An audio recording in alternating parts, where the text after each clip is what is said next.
Oke, assalamualaikum warahmatullahi wabarakatuh. Bertemu dengan saya lagi di channel Arek 10. Dan sekarang kembali ke konten saya di Ngopi Bareng Bet, ngobrol pintar bersama Kang Ubed.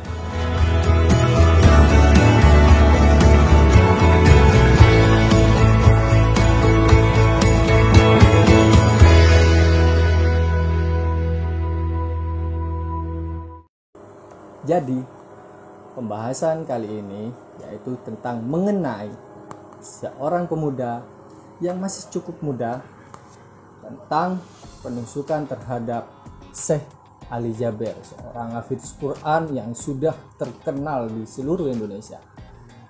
Dan kita akan membahas dengan sudut pandang orang awam dengan teman saya sendiri yaitu Mas Zulfikar. Kebetulan Mas Zulfikar sendiri mempunyai latar belakang seorang santri yang pernah mondok di daerah Blitar. Nganjuk. Salah. Sorry Mas. Dan punya latar belakang seorang pondok yang pernah mondok di Nganjuk. Jadi seperti itu. Jadi tonton terus di channel Arek 10. Jangan lupa like, comment, share, dan subscribe. Tonton terus, check it out. Jadi Mas, menurut pandangan sampean iki tanya ya takon lah. Menurut pandangan sampean, lah iki kan ono sing lagi viral guys. Jadi komputer wis mari terus tren dunia lah. Ya, jadi tren dunia udah seorang anak muda cukup muda, hampir tuwek mungkin bisa. Dan itu wis wani sudah berani untuk menusuk seorang Syekh Ali Jaber yang notabene dia hafiz Quran. Menurut sampean itu gimana? Ya, saya sebagai bisa dibilang awam juga ya. Kenal pun juga secara langsung bertemu juga belum pernah. Jadi ya kalau menurut saya untuk hasil pemeriksaan polisi gangguan kejiwaan Menurut kepolisian. Kalau secara pribadi saya sendiri juga belum bisa untuk menyimpulkan ya itu entah memang benar-benar kejiwaan atau memang dari oknum tertentu yang belum diketahui memang mempunyai rencana seperti itu. Benar-benar. Kan bisa jadi kan oknum tersendiri, entah itu organisasi atau oknum tertentu secara pribadi lah. Istilahnya menyuruh si pemuda itu tadi untuk melakukan hal tersebut. Iya benar juga sih. Tapi masalah kejiwaan Mas dari sampean kan belum tahu toh. Cuman menurut pandanganku pribadi sih kalau masalah kejiwaan enggak mungkin lah. Soalnya kan dia juga punya sosmed, Facebook dia punya, dia upload, dia main, istilahnya main internet lah ngono. Wong gendeng mosok ono main internet ngono. Pandanganku sih Mas ngono. Kalau menurut jari sampean iku apa? Dek iku ono sing mungkin ada oknum lah sing itu kemungkinan bisa jadi. Soalnya lihat latar belakangnya keluarga dia kan pastinya. Nah, menurut sampean mosok ono wong gendeng main internet. Yo kan? Ya bisa juga dikatakan disuruh bisa jadi. Karena apa, sekarang kan zaman fitnah. Jadi orang bener aja masih salah, apalagi yang salah tambah salah. Ya simpel sih Mas. Simpelnya gimana? Simpel itu begini. Kalau kata beliau ya, untuk pesan untuk seluruh umat, ya itu takdir. Itu takdir. Menurut Ustadz apa? Syekh Ali Jaber Syekh Ali itu Jaber. ya. Itu takdir. Dan beliau pun memaafkan. Maafkan secara aktivitas pun juga terus. Bahkan beberapa hari lagi ini ke Jember dan ke Malang untuk meneruskan tausiahnya.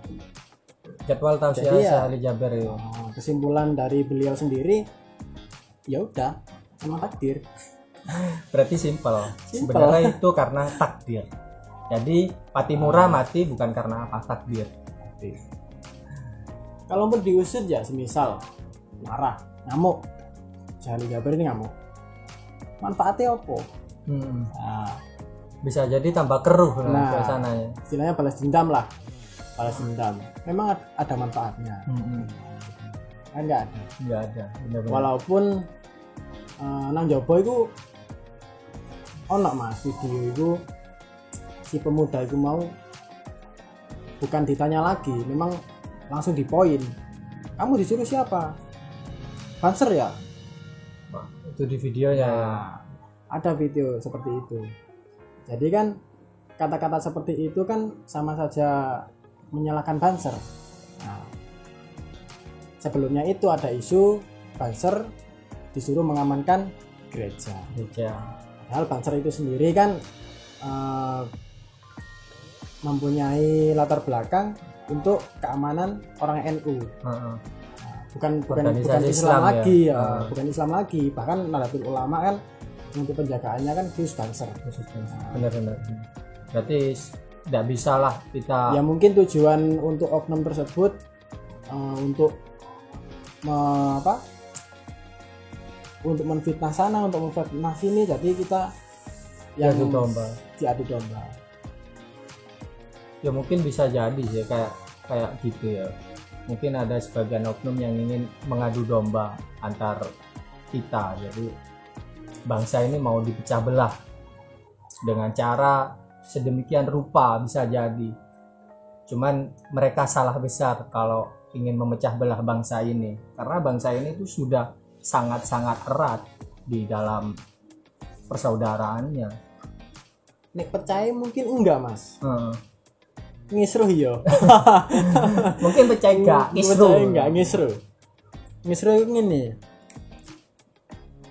negara gak bakal maju kalau rakyatnya sendiri saling mencaci maki, saling menghujat sana sini. Bahkan negara lain aja sudah fokus ke teknologi, fokus ke kemajuan bangsa, kemajuan negara. Tapi di sini banyak yang nyinyir, bukan ngurusin teknologi mas, Nah, ngurusin tetangga, ngurusin agama, ngurusin urusan keluarga, bahkan ngurusin pribadi seseorang.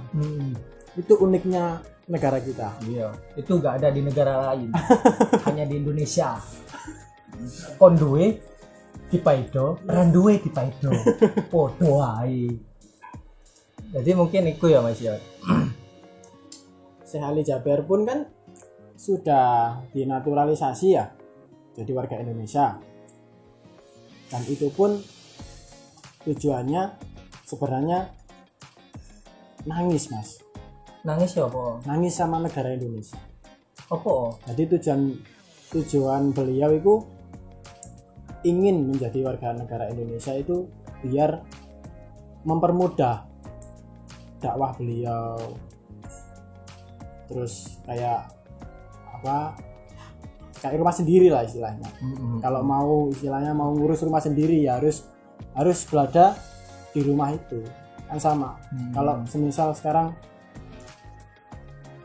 Syekh Ali Jaber tidak jadi WNI kan ribet mas, Ribet benar. mau ngurusi negara Indonesia tapi kita bukan warga Indonesia. bukan warga Indonesia. Jadi beliau memutuskan untuk jadi warga negara itu dengan tujuan ya begitu. Dakwahnya cek lancar. Sakno lah ambek wong sing kebiasaane nyaci maki sing maidur ono maidur ini.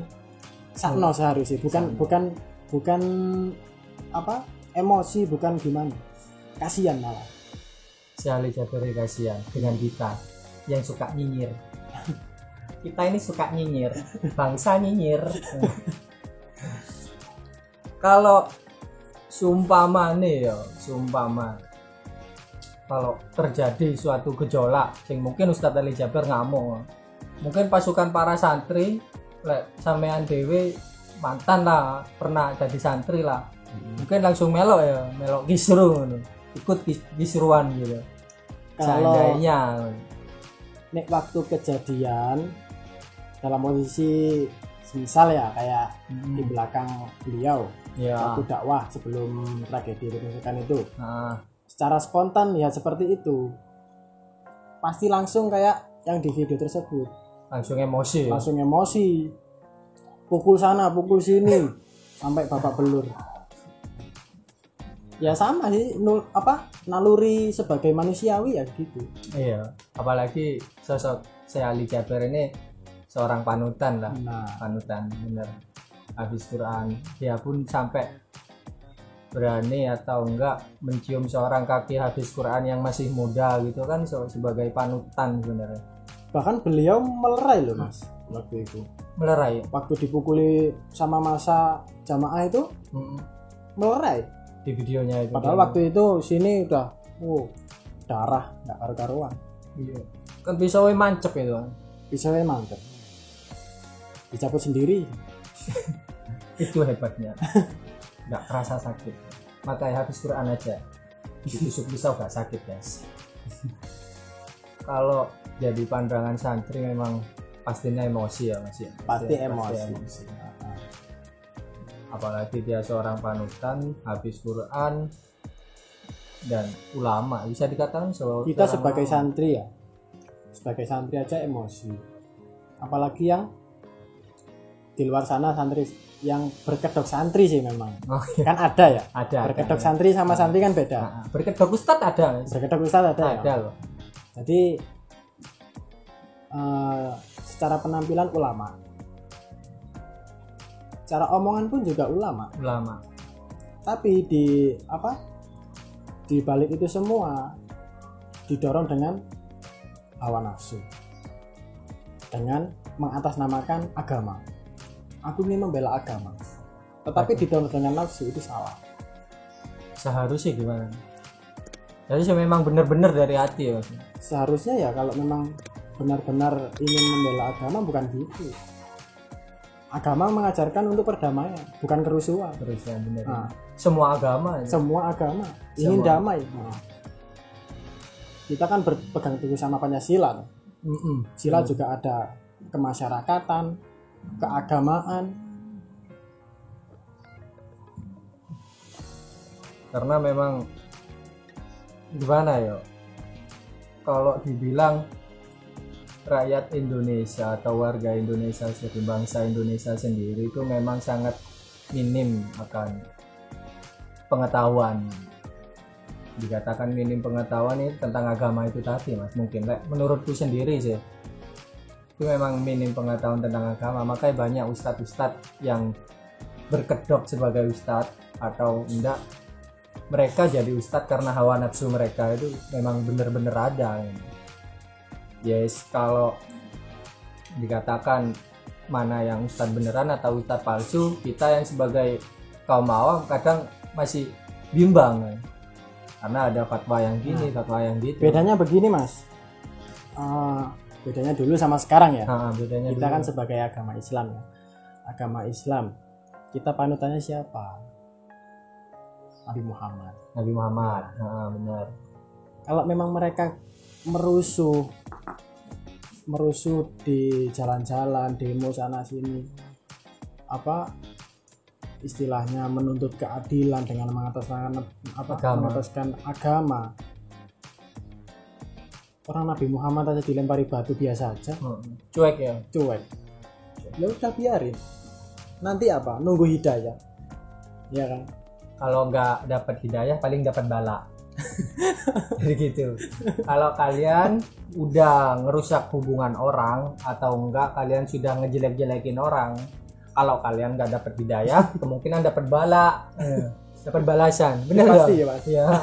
Udah gitu aja simpel. Kalau kalian nggak minta maaf ya paling dimaafkan gitu. Tapi ya itu tunggu hidayah atau balaknya aja. Iya bener kan gitu kan. Masuk. Tapi menurut sampean sendiri ya Mas ya, seorang pemuda ini nggak wajar toh sebenarnya. Dan di acara kayak sebesar gitu ada Ustaz Syekh Ali Jaber pun sistem pengamanannya pun bisa dikatakan kurang mungkin ya karena mereka terlalu santai sampai sekarang. Kalau ada apa setelah kejadian ini pengamanan disuper ketatkan untuk yang tausiah ya. Sehingga acara selanjutnya ini memang diperketat Mas, tapi sebelum itu kan mungkin ya untuk pembawaan beliau juga hawanya kan adem, santai. Jadi kejadian sing koyo ngene iku di luar nalar ya. Kaget. Jadi responnya telat. Responnya Ade itu telat. Ketika Ade santai terus damai, tiba-tiba pemuda muncul bawa pisau. Kan kaget responnya Ade. Jadi agak telat itu wajar lah. Tak kira malah nggo pulpen njaluk tanda tangan. Tak nggo pisau apa ya. Malah dikira Syahli Jaber itu bawa handphone loh. Waktu itu kan ngenteni handphone kan buat foto untuk si apa? Sing wisuda itu. Wisuda. Dikira bawa handphone. Gak ngerti nih lah bacok. Malah ngolati pisau. Apa karepmu? Arendi kon. Yes. Jadi mungkin kesimpulannya dari percakapan kali ini saya dengan teman saya Mas Jul tentang anak muda ini mungkin dia mungkin nggak gila mungkin ya, dan juga mungkin suruhan ya. Mungkin, dan apa modusnya itu kita belum tahu, semua hampir belum tahu modusnya itu apa. Dan kepolisian pun juga mengatakan bahwa itu adalah kejiwaan. Jadi dari sudut pandang kita sebagai orang awam lah gitu, yes, ini hanyalah sebuah fenomena lah ya Mas ya mungkin. Ya barang sing nggak bisa disangka-sangka Mas. Seorang Syahli Jaber ditusuk, padahal beliau sendiri dengan karakter lembut, sabar, penyayang. bojone sabar Mas. Nah iya. Orang tahun gak nyekel HP. Awak dewe. Sampean kuat ah. Mbah. Kak ngonten lah. Yes, gitulah. Jadi mungkin kesimpulannya Mas Jul dari perbincangan kita ini sampean kasih apa kayak sepatah dua kata, patah kata ngono. Apa ngono lho. Gawe subscriber kita ini di RX10 mungkin masukan-masukan untuk lebih mungkin bisa untuk jadi hafiz Quran gitu agar ditusuk tidak luka gitu. Luka sih cuman enggak sakit gitu.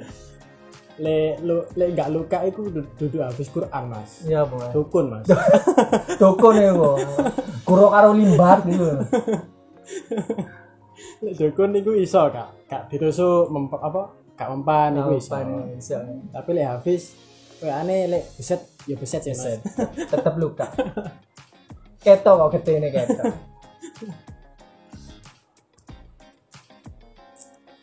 Ya mungkin bisa sepatah dua kata lah, patah kata lah untuk itu apa para subscriber kita yang nonton, apa masukannya dari Mas Jul.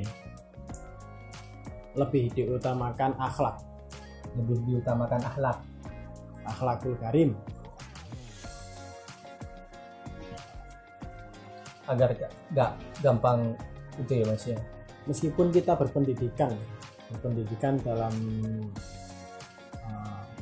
acuan meskipun pesantren ya, kita dapat materi dari pesantren itu, tapi kalau adabnya kita tidak punya, bahkan ilmu yang dari pesantren itu tadi disalahgunakan ya. Dengan itu tadi materi ada, ilmu ada, berhubung didorong dengan nafsu, hancur.